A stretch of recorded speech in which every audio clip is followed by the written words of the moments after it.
Jacques et Paul avaient écouté parler leur père sans le quitter des yeux, ils se serraient de plus en plus contre lui.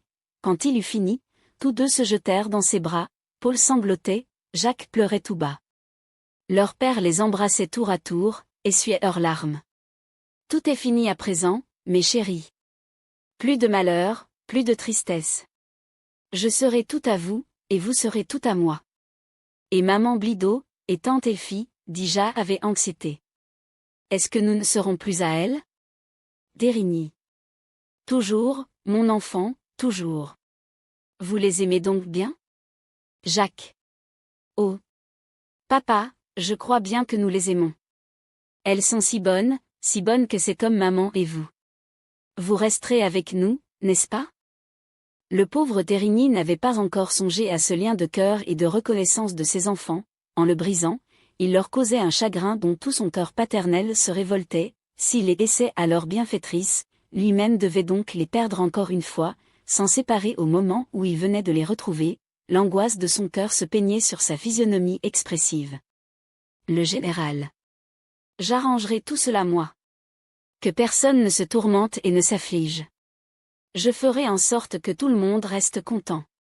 À présent, si nous soupions, ce ne serait pas malheureux, j'ai une faim de cannibale, nous sommes tous heureux, nous devons tous avoir faim. Moutier, Elfie et Madame Blido étaient allés chercher les plats et les bouteilles, le souper ne tarda pas à être servi, et chacun se mit à sa place, excepté Dérigny, qui se préparait à servir le général. Le général. Eh bien. Pourquoi ne soupez-vous pas, Dérigny? Est-ce que la joie tient lieu de nourriture? Dérigny. Pardon, mon général, tant que je reste votre serviteur, je ne me permettrai pas de m'asseoir à vos côtés. Le général. Vous avez perdu la tête, mon ami. Le bonheur vous rend fou. Vous allez servir vos enfants comme si vous étiez leur domestique. Drôle d'idée vraiment. Voyons, pas de folie. À l'ange gardien nous sommes tous amis et tous égaux. Mettez-vous là, entre Jacques et Paul, et mangeons. Eh bien, vous hésitez? Faudra-t-il que je me fâche pour vous empêcher de commettre des inconvenances? Saprelotte. À table, je vous dis. Je meurs de faim, moi. Moutier fit en souriant signe à Dérigny d'obéir, Dérigny se plaça entre ses deux enfants, le général poussa un soupir de satisfaction, et il commença sa soupe. Il y avait longtemps qu'il n'avait mangé de la cuisine bourgeoise mais excellente de Madame Blido et d'Elfie, aussi mangea-t-il à tuer un homme ordinaire, l'éloge de tous les plats était toujours suivi d'une seconde copieuse portion. Il était d'une gaieté folle qui ne tarda pas à se communiquer à toute la table. Moutier ne cessait de s'étonner de voir rire Dérigny, lui qui ne l'avait jamais vu sourire depuis qu'il l'avait connu. Moutier. Tu vois, mon Jaco, les prodiges que tu opères ainsi que Paul. Voici ton papa que je n'ai jamais vu sourire, qui rit maintenant tout comme Elfie et moi. Dérigny. J'aurais fort à faire, mon ami, s'il me fallait arriver à la gaieté de mademoiselle Elfie, d'après ce que vous m'en avez dit, du moins. Mais j'avoue que je me sens si heureux, que je ferais toutes les folies qu'on me demanderait. Le général. Bon ça. Je vous en demande une qui vous fera grand plaisir. Dérigny. Pourvu qu'elle ne me sépare pas de mes enfants, mon général, je vous la promets. Le général. Encore mieux. Je vous demande, mon ami, de ne pas me quitter. Ne sautez pas. Que diantre. Vous ne savez pas ce que je veux dire. Je vous demande de ne jamais quitter vos enfants et de ne pas me quitter. Ce qui veut dire que je vous garderai tous les trois avec moi, en reconnaissance de vos soins, dont je ne peux plus me passer, je sens que je ne m'habituerai pas à un autre service que le vôtre, si exact, si intelligent, si doux, si actif. Il me faut vous ou la mort, qu'en reconnaissance, de ces soins que rien ne peut payer, j'achèterai pour vous et je vous donnerai un bien quelconque où vous vous établiriez, après ma mort, avec vos enfants et une femme peut-être. Ce serait votre avenir et votre fortune à tous. Tant que je suis prisonnier, vous resterez en France avec vos enfants et notre ami Moutier. Dérigny. Et après, mon général? Le général. Après? Après? Nous verrons ça. Nous avons le temps d'y penser. Eh bien? Que dites-vous? Dérigny. Rien encore, mon général, je demande le temps de la réflexion. Ce soir, je n'ai pas la tête à moi, et mon cœur est tout à mes enfants. Le général. Bien, mon cher, je vous donne jusqu'au repas de noces d'Elfie et de Moutier. Demain, nous fixerons le jour et j'écrirai à Paris pour le dîner et les accessoires. À nous deux, ma petite Elfie. Reprenons notre vieille conversation interrompue sur votre mariage. C'est aujourd'hui lundi, demain mardi, j'écris, on m'excédie mon dîner et le reste samedi, tout arrive lundi, et nous le mangerons en sortant de la cérémonie. Elfie. Impossible, mon général, il faut faire les publications, le contrat. Madame Blido, riant. Et moi, quels sont mes droits? Le général. De pleurer, de crier, de m'injurier, de battre les gens, de déchirer vos effets, de mettre le feu à la maison même dans les cas désespérés. Madame Blido, riant. Belle consolation. À quel sort terrible j'ai échappé. Le général. Oh. Mais moi, c'est autre chose. Je serai un excellent mari. Je vous soignerai, je vous empâterai, je vous accablerai de présents, de bijoux, je vous donnerai des robes à queue pour aller à la cour, des diamants, des plumes, des fleurs. Tout le monde se met à rire, même les enfants, le général rit aussi et déclare qu'à l'avenir il appellera Madame Blido, ma petite femme. Après avoir causé et ri pendant quelque temps, le général va se coucher parce qu'il est fatigué. D'Érigny, après avoir terminé son service près du général, va avec ses enfants, dans leur chambre, les aider à se déshabiller, à se coucher, après avoir fait avec eux une fervente prière d'action de grâce. Il dort d'un sommeil si paisible et si profond, qu'il ne se réveille que lorsque Moutier, inquiet de sa longue absence, va le chercher, et l'emmène de force pour le faire coucher dans le lit qui lui avait été préparé. Il était tard pourtant, minuit venait de sonner à l'horloge de la salle, mais Moutier n'avait pas encore eu le temps de causer avec Elfie et sa sœur, ils avaient 1000 choses à se raconter, et les heures s'écoulaient trop vite. Enfin, Madame Blido sentit que le sommeil la gagnait, l'horloge sonna, Moutier se leva, engagea les sœurs à aller se coucher et alla à la recherche de D'Érigny qu'il ne trouvait pas dans sa chambre près du général. Il réfléchit encore quelque temps avant de s'endormir lui-même, ses pensées étaient imprégnées de bonheur, et ses rêves se ressentirent de cette douce inspiration.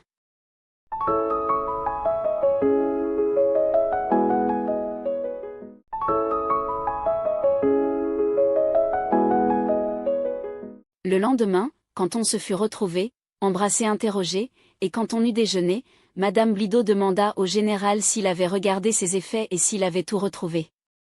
Le général. Je n'ai regardé à rien qu'à mon lit, ma petite femme. J'étais fatigué de la route et de la trouvaille de ce diable de D'Érigny.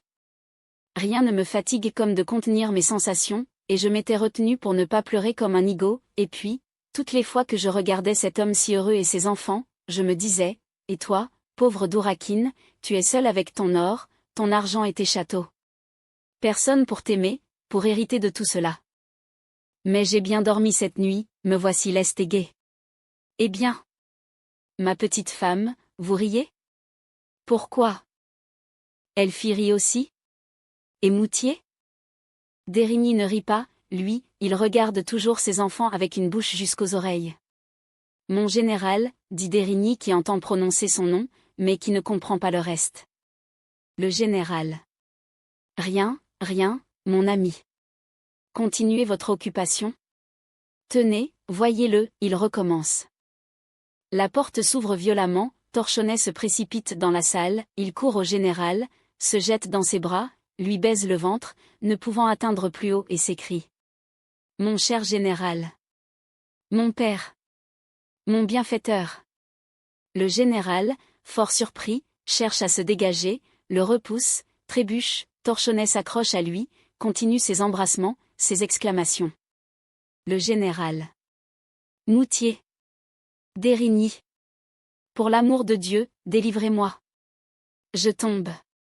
Ce diable de Graillonnet m'entraîne? Laisse-moi, drôlichon. Va-t'en. Torchonnet. Non, mon père, mon bon père. Je ne vous quitterai que lorsque vous m'aurez reconnu pour votre enfant, l'héritier de votre nom, de votre fortune. Le général. Au secours. Chassez ce fou. Moutier, mon brave ami, prenez-le, arrachez-le de dessus mon pauvre ventre qui l'écrase. Moutier avait déjà tiré Torchonnet, qui aplatissait d'autant mieux le ventre du général. Enfin, il parvint à lui donner une secousse qui lui fit lâcher prise, mais si brusquement, que le général perdit l'équilibre et tomba sur lui et sur Moutier. Tous trois roulèrent par terre, le général jurant et assommant de ses robustes poings Torchonnet, qui l'écrasait de son poids et qui criait de toute la force de ses poumons. Moutier toucha à peine terre et se releva lestement, avant que la lourde chute du général eût été complète. Lui et Dérigny remirent le général sur pied, il n'avait heureusement d'autre mal que la secousse forte amortie par Torchonnet et par Moutier. Sa colère contre Torchonnet reprit une nouvelle force. « Polisson, animal !» s'écria-t-il, « je t'apprendrai à faire le gentil avec moi, à me crier tes sottises aux oreilles, à me faire rouler à terre sous prétexte de m'embrasser. » Torchonnet, qui s'était mis en tête de se faire adopter et emmener par le général, s'écria. « Pardon, pardon, mon bienfaiteur, mon père. Prenez-moi avec vous, emmenez-moi avec vous. T'emmener, Polisson. Quand je t'emmènerai, ce sera pour te faire knouter, envoyer en Sibérie. Si tu veux le knout, je te ferai prévenir quand je partirai, sois-en certain. Je veux tout ce que vous voulez, mon père, s'écria Torchonnet qui ne savait ce qu'était le knout ni la Sibérie. En vérité. Eh bien, voici ce que je veux. Le général saisit Torchonnet par les cheveux, lui donna un soufflet, un coup de poing, force coup de pied, le traîna à la porte et le jeta dehors malgré ses cris. Il referma la porte, s'éventa avec son mouchoir, se promena sans mot dire et rentra dans sa chambre. Paul. Comme il a battu ce pauvre Torchonnet. C'est méchant, ça, je ne l'aime plus du tout. Jacques. Je ne comprends pas ce qui a pris à Torchonnet. Le général s'est mis en colère, et Torchonnet continuait toujours. Moutier. Il a probablement eu connaissance de l'idée qui avait passé par la tête du général, et il a espéré la faire exécuter en feignant une grande tendresse. Madame Blido. Torchonnet est un mauvais garçon, perverti par les bourniers, je le crains bien. Et à propos de Torchonnet, dites-moi, Joseph, le général a-t-il emporté aux eaux une timbale et un couvert en vermeil? Moutier. Pas le moindre vermeil, ni rien. Madame Blido. C'est qu'en rangeant ses affaires éparses au travers de sa chambre, je n'ai jamais pu retrouver une timbale et un couvert dont la place est marquée, mais vide, dans son nécessaire. Moutier. Il manquait peut-être avant. Madame Blido. Non, Jacques m'a dit que le nécessaire était plein et complet quand le général le leur a fait voir. Moutier. Mais pourquoi parlez-vous de ces pièces perdues à propos de Torchonnet? Madame Blido. Parce qu'il est venu dans la chambre pendant que nous rangions, Jacques et moi, les effets épars du général, et qu'il a été très mauvais. Madame Blido raconta à Moutier la scène qui s'était passée, elle ajouta que depuis elle avait défendu à Jacques et à Paul de jouer avec Torchonnet et de lui parler. Ils causèrent quelque temps encore, le général rentra très soucieux et très mécontent. Madame Blido, dit-il, vous recevez chez vous beaucoup de monde, un de ces coquins m'a volé 2 pièces de mon nécessaire, une timbale et un couvert. Madame Blido. Mon général, j'en suis désolé, je me suis aperçu de cette perte 1 heure après votre départ, en rangeant votre chambre avec Jaco, elle était un peu en désordre. Le général. Comment, un peu? Elle devait être sans dessus-dessous. C'est que je savais qu'avec vous et les vôtres je ne courais aucun danger, je vous confierais toute ma fortune sans aucune inquiétude, ma petite femme.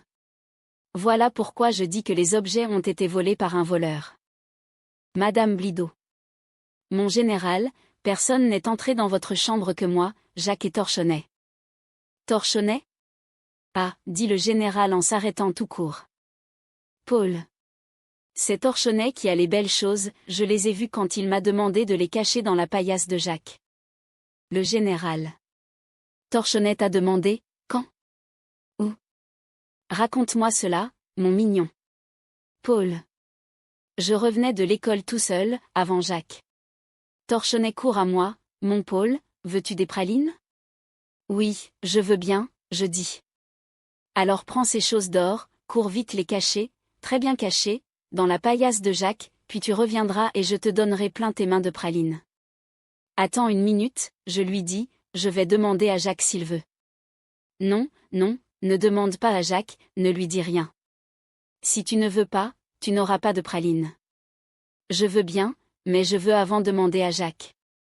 Il me dit, imbécile. Et il s'en est allé, et il a emporté ses belles choses d'or. Gredin, scélérat, s'écria Dérigny.